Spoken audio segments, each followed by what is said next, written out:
It's Monday, February 9th. Welcome back to the garage. Bitcoin is under 70,000, Ethereum is holding above 2,000, and Solana is at 85. After 9.7 billion in liquidations over the last few days, that's the engine idling rough, waiting to see if it launches or stalls. But here's what the tape isn't telling you. Friday, while everyone was panicking, Bitcoin ETFs pulled in $371 million. BlackRock's iBit alone bought $232 million, reversing the entire weekly outflow in one day.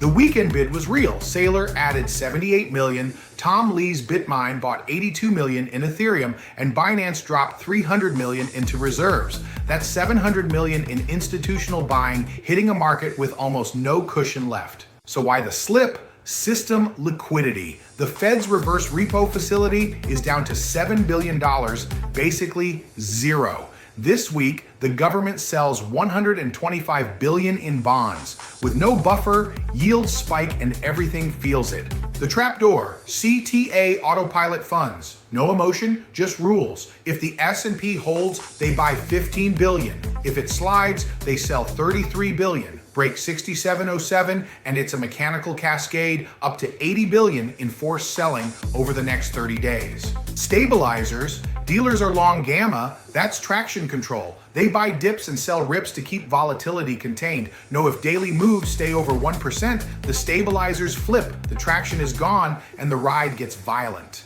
The macro shift. China is reducing treasury holdings right as the US needs $125 billion in buyers. Watch the 10-year yield above 430. That's the headwind hitting every asset class in the market.